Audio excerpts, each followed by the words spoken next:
Shalom la grande famille. Alors, comme promis hier, je reviens aujourd'hui, mais on commence par ça.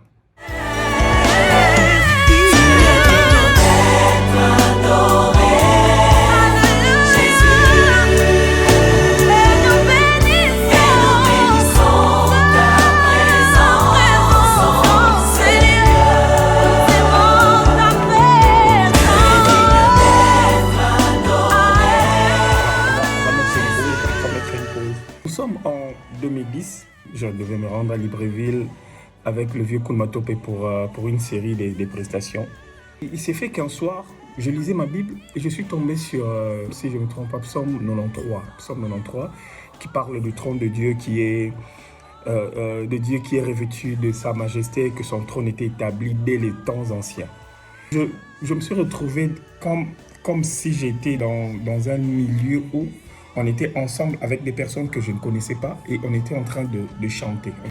Et pendant que j'étais comme en train de vivre cette scène, j'ai perçu dans mon esprit ce refrain qui disait « Tu es digne d'être adoré, Jésus, et nous bénissons ta présence en ce lieu. » J'entendais ça. Ça a tellement tourné dans mon esprit que j'ai très rapidement pris la guitare. Et je rappelle, c'était en 2010. J'ai pris la guitare, j'ai commencé à chanter ce refrain, j'ai joué à la guitare, j'ai chanté. Plus je chantais, plus ça me mettait comme dans une atmosphère qui était remplie de la gloire de Dieu.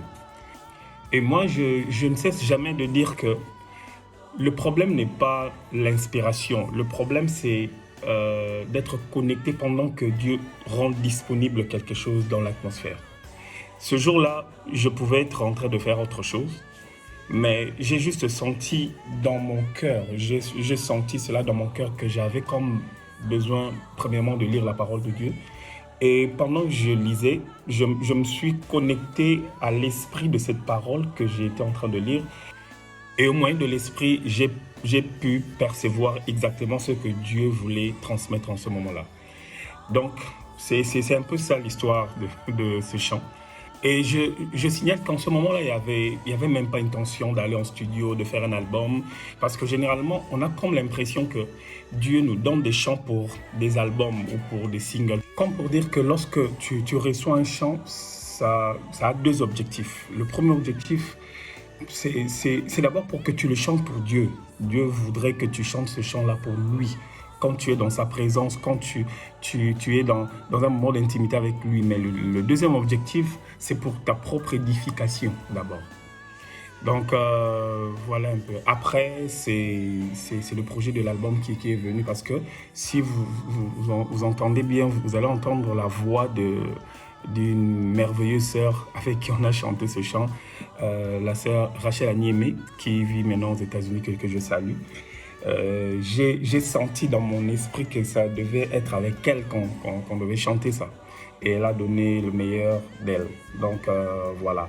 Alors je reviens pour la suite, la partie 2, pour parler de mon ami intime, parce que c'est lié. C'est juste après cette partie, c'est la partie de mon ami intime qui vient juste après. Merci et que Dieu vous bénisse. On se retrouve au deuxième numéro, ce chant, mais la partie 2.